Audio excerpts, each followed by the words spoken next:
Hello everyone, I am back from the Career Makeup Institute, which provides the world's best coaching for academic and competitive exam. This is my next video for class 9 subject math and chapter coordinate geometry. हम लोग coordinate geometry पढ़ रहे थे. हम लोगों ने last videos में इसका इंट्रोडक्शन पार्ट भी करा.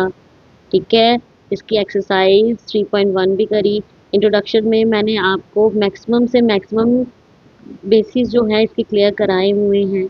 ठीक है, आज मैं आपको इसकी करवाऊंगी एक्सरसाइज 3.2. ओके, सो अगर आपको मेरी पहली दो वीडियोस में कोई प्रॉब्लम आ रही है तो प्लीज़ मुझे बताइए, मैं आपके प्रॉब्लम्स को सॉल्व करूँ. ठीक है, तो आज शुरू करते हैं हम लोग एक्सरसाइज 3.2. तो लेट्स स्टार्ट. देखिए हमारी एक्सरसाइज 3.2 का क्या है. First question, write the answer of each of the following question. आपने इस क्वेश्चन का आंसर देना है. What is the name of the horizontal and vertical lines drawn to determine the position of any point in the Cartesian plane. कह रहा है कि Cartesian plane पे जो दो लाइंस होती हैं, ठीक है, ये दो लाइंस जो होती हैं हमारी, ये तो मैंने बताया था ये एक्स एक्सिस होती है, एक्स डैश और एक्स का वाई, ये वाई और ये वाई डैश. ठीक है, अब वो बोल रहा है हॉरिजॉन्टल और वर्टिकल लाइन जो हम लोग ड्रॉ करते हैं कार्टेशियन प्लेन पे, उन्हीं का नाम क्या होता है. तो मैंने आपको इंट्रोडक्शन पार्ट में बताया था कि कौन सी होती है हॉरिजॉन्टल और कौन सी होती है वर्टिकल. आप यहाँ लिखोगे हॉरिजॉन्टल, हॉरिजॉन्टल लाइन कौन सी होती है, एक्स एक्सिस. ओके, और वर्टिकल लाइन कौन सी होती है, वाई एक्सिस. सिंपल है, हमने एक्स एक्सिस बताना था, वाई एक्सिस बताना था. हमारी जो हॉरिजॉन्टल लाइन होती है वो कौन सी होती है, एक्स एक्सिस. जो वर्टिकल लाइन होती है वो होती है वाई एक्सिस. तो ये था क्वेश्चन नंबर 1 का फर्स्ट पार्ट. ठीक है, देखिए सेकंड पार्ट क्या है. सेकंड पार्ट जो बोल रहा है वो बोल रहा है what is the name of each part of the plane formed by these two line. कहता है दो लाइंस को मिला के, ठीक है, दो लाइंस को मिला के आपके कितने हिस्से बनते हैं, कितने, 1 2 3 और 4. अब ये एक्स एक्सिस है, ये वाई एक्सिस है.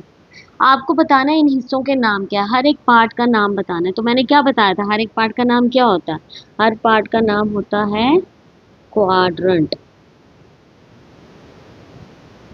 हर पार्ट का नाम होता है क्वाड्रेंट, पता है ना. ये फर्स्ट, ये सेकंड, ये third and this one is fourth quadrant. Okay, quadrant कहते हैं हम हर हिस्से को. ये था सेकंड पार्ट. थर्ड पार्ट देखें क्या है. थर्ड पार्ट है आपका write the name of the point where these two line intersect. आपने उस पॉइंट का नाम बताना है जहाँ पे ये दोनों लाइंस, ये वर्टिकल और हॉरिजॉन्टल लाइन जो है आपस में इंटरसेक्ट करती हैं, इसके पॉइंट्स का नाम बताना है. यानी ये वाला पॉइंट, तो मैंने क्या बताया था आपको, इस पॉइंट को क्या कहते हैं, इस पॉइंट को कहते हैं ओरिजिन. क्या कहते हैं, ये होता है आपका ओरिजिन, जहाँ पे दोनों पॉइंट्स आपके मिलते हैं. इससे पूछा write the name of the point where these two line intersect. तो आप लिखोगे इस क्वेश्चन का आंसर ओरिजिन. ठीक है, आई होप कि आपको क्लियर हुआ. ठीक है, देखिए नेक्स्ट क्वेश्चन क्या है आपका 3.2 का. 3.2 में आपको बोला उसने सी the given figure and write the following. आपको इस फिगर्स को देखना है और अपने क्वेश्चंस का आंसर देना है. ठीक है, जैसे आपके कुछ पार्ट दिए हुए उसने इस सेकंड क्वेश्चन में, उसको उसका आंसर जो है इस ग्राफ को देख के देना है. ठीक है, देखिए फर्स्ट पार्ट क्या बोल रहा है, वो बोल रहा है see the given figure and write the following the coordinate of B. हमने बी के कोऑर्डिनेट पॉइंट्स बताने हैं. बी पॉइंट कहाँ है हमारा, ये, इसके कोऑर्डिनेट पॉइंट्स क्या है. मैंने पहले ही बोला था आपका जो कोऑर्डिनेट पॉइंट्स है वो बनता है पहले एक्स का फिर वाई का. ठीक है, सो यहाँ पे एक्स एक्सिस का क्या पॉइंट है आपका -5 और वाई एक्सिस का कौन सा पॉइंट है 2. सो ये आ जाएगा आपका -5 और 2. ठीक है, फर्स्ट पार्ट का आंसर क्या आ जाएगा आपका -5 और 2. ठीक है, आई होप क्लियर हुआ किस तरह से कोऑर्डिनेट पॉइंट ढूंढे मैंने. पहले एक्स एक्सिस का पॉइंट देखना, एक्स एक्सिस पे लाइन किसके सीधी जा रही है, -5 के. फिर वहां से 2 के पॉइंट आ रही है सीधे, दोनों टच कर रहे हैं बी पे, तो ये वाले पॉइंट का हमने कोऑर्डिनेट पॉइंट बताना था. सो पहला आ जाएगा -5, दूसरा आएगा 2. ठीक है, सेकेंड आ गया कोऑर्डिनेट ऑफ सी. सी का कोऑर्डिनेट क्या आ जाता है हमारा, वही पहले एक्स एक्सिस का पकड़ना है, एक्स एक्सिस पे कौन सा पॉइंट बन रहा है, कहाँ पे टच कर रहा है 5 पे, और वाई एक्सिस का कहाँ पे टच कर रहा है -5 पे। सो आपके द कोऑर्डिनेट ऑफ सी क्या बन जाएंगे, आपके द कोऑर्डिनेट ऑफ सी बन जाएगा 5 एंड -5। ठीक है, आई होप क्लियर हुआ आपको। ठीक है, नेक्स्ट पार्ट देखते हैं। देखिए थर्ड पार्ट में क्या बोला है, the point identified by the coordinate of -3 और -5। -3 यानी एक्स एक्सिस पे पहले देखना पड़ेगा, ये एक्स आ गया, ये वाई आ गया। सो एक्स का एक्सिस का डैश का एक्स एक्सिस क्या आ गया -3 और -5 यानी वाई का डैश, ये -5 कौन सा पॉइंट बन रहा है यहाँ पे, ई पॉइंट बन रहा है। सो हमारा कोऑर्डिनेट पॉइंट कौन सा बन रहा है, इन दोनों को जोड़ के आप आपका फर्स्ट पार्ट का आंसर आप लिखोगे, तो point identify by the point identified by the coordinate -3 -5 is E। कौन सा पॉइंट बन रहा है, E पॉइंट बन रहा है। उसी तरीके से उसने बोला है the point identify by the coordinate 2 और 4, 2 और -4 को जोड़ के कौन सा पॉइंट बन रहा है हमारा G। ठीक है, सो हम लोग सेकंड पार्ट का आंसर क्या लिखेंगे, हम लिखेंगे द पॉइंट आइडेंटिफाइड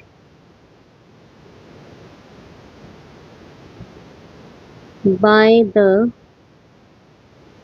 coordinate, कौन से कोऑर्डिनेट 2 और -4 को पकड़ के कौन सा बन रहा है, ये बन रहा है हमारा जी पॉइंट। ठीक है, आई होप कि आपको क्लियर हो गया। उससे सिर्फ बोला था कि इन पॉइंट्स का बताइए कोऑर्डिनेट क्या हो जाएगा। सो हम लोगों का बन रहा है ई और जी। ठीक है, नेक्स्ट पार्ट देखते हैं। देखिए नेक्स्ट क्या है आपका, नेक्स्ट है आपका the abscissa of the point D. आपका कौन सा आ जाएगा abscissa of the point D,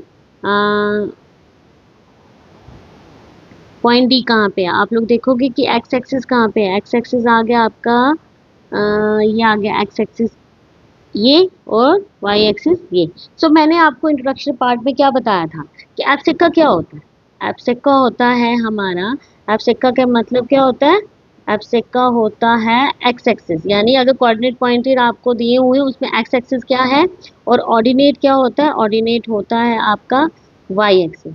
ठीक है, तो यहाँ पे उसने यही पूछा हुआ है, तो एब्सेक्का ऑफ पॉइंट डी, तो डी का एक्स एक्सिस क्या है 6, आप लोग सीधा यहाँ पे क्या लिखोगे 6। ठीक है, 6 है एब्सेक्का। और जैसे ordinate of point H, H का ऑर्डिनेट यानी ये आ गया एक्स, ये वाई, वाई एक्सिस क्या है एच का, तो वो है आपका -3। ठीक है, आई होप आपको क्लियर हुआ ये कैसे किया मैंने। मैंने पहले ही आपको बताया था कि एब्सेक्का जो होता है वो दैट मीन्स कि आपने एक्स एक्सिस फाइंड आउट करना है, और ऑर्डिनेट क्या होता है आपका एच। ठीक है, सॉरी वाई एक्सिस। सो ऑर्डिनेट यानी एच में आपने उसका वाई एक्सिस बताना था, और डी में आपने उसका एक्सिस एक्सेसिस बताना था। तो हमने जब देखा फिगर में डी का एक्स एक्सिस क्या निकला था 6, और एच का वाई एक्सिस क्या निकला था -3। ठीक है, तो नेक्स्ट पार्ट देखते हैं। नेक्स्ट पार्ट में आपको उसने कोऑर्डिनेट पॉइंट्स बोला हुआ है, पॉइंट एल का और कोऑर्डिनेट ऑफ पॉइंट एम। ठीक है, देखें आप लोगों के क्या है, ये बहुत इंपॉर्टेंट है, आपको ध्यान से देखना पड़ेगा। तो कोऑर्डिनेट ऑफ पॉइंट एल उसने बोला है आपका क्या बनेंगे, देखो एल जो है हमारा बन रहा है वाई एक्सिस। ठीक है, एल अगर हमारा वाई एक्सिस पे बन रहा है तो कैसे बन रहा है वाई एक्सिस पे, क्यों हमारा कोई भी पॉइंट जो है वो वाई एक्सिस पे कैसे बनता है या एक्स एक्सिस पे कैसे बनता है, अगर हमारा कोई भी पॉइंट किसी एक्सिस पे आता है, जैसे अगर कोई पॉइंट यहाँ पे आया है वाई एक्सिस पे, अगर वाई एक्सिस पे आया है दैट मीन्स कि आपका जो एक्स एक्सिस होगा वो 0 होगा। ठीक है, और वाई एक्सिस कितना होगा 5, 5 पे बना हुआ है, इसलिए हमारा एक्स क्या है 0 और वाई क्या हो जाएगा 5। कोई भी पॉइंट एक्स एक्सिस पे तब बनता है जब हमारे कोऑर्डिनेट पॉइंट में से कोई एक एक्सिस 0 हो। ठीक है, उस हम लोग यहाँ लिखेंगे, क्या लिखेंगे हम लिखेंगे the coordinate of point L, the coordinate of point L is 0 और 5। मैंने क्या बोला? मैंने बोला कभी भी हमारा जब अगर कोई भी पॉइंट एक्स एक्सिस पे बनेगा, वेदर वो एक्स एक्सिस पे बने या वाई एक्सिस पे बने, किसी भी एक्सिस पे बनेगा, तो आपका उस केस में कोई एक एक्सिस जीरो होगा। यहाँ पे हमारा बन रहा था वाई एक्सिस पे, यानी हमारा एक्स एक्सिस क्या होगा? जीरो होगा। उसी तरीके से एम वाला जो है ये बन रहा है एक्स एक्सिस पे, लेकिन कौन सी एक्स एक्सिस? एक्स डैश पे, यानी एक्स कितना होगा आपका? माइनस का, और वाई एक्सिस क्या होगा? जीरो। सो आपके सेकंड पार्ट का क्या आ जाएगा? The coordinate of point M is -3 और 0। ठीक है। आई होप कि आपको क्लियर हो ये बात कैसे करी हुई है मैंने सिर्फ इतनी बात बोली, जब भी कोई पॉइंट हमारा एक्स एक्सिस पे बनेगा तो उनमें से एक जो पॉइंट होगा किसी भी एक्सिस का वो जीरो होगा, तभी वो एक्स एक्सिस पे बनेंगे। सो हमारा जो सेवन्थ और एट्थ पार्ट है उसमें भी उसने हमारे जो दो कोऑर्डिनेट हैं एल और एम वो एक्स एक्सिस पे बने हैं। एल बना हमारा वाई एक्सिस पे और एम बना हमारा एक्स एक्सिस पे। अगर जो हमारा वाई एक्सिस पे बना हुआ है दैट मीन्स उस केस में हमारा एक्स एक्सिस जीरो होगा, और जो हमारा एम है वो हमारा एक्स एक्सिस पे बना है, दैट मीन्स हमारा वाई एक्सिस क्या होगा? जीरो होगा। गाइस आई होप कि आपको ये चीज़ अच्छे से समझ आ गई होगी किस तरीके से मैंने ये आपको ग्राफ प्रिपेयर करवाया है। ठीक है, that's all for the day, remaining I will take in my next video. Till then bye.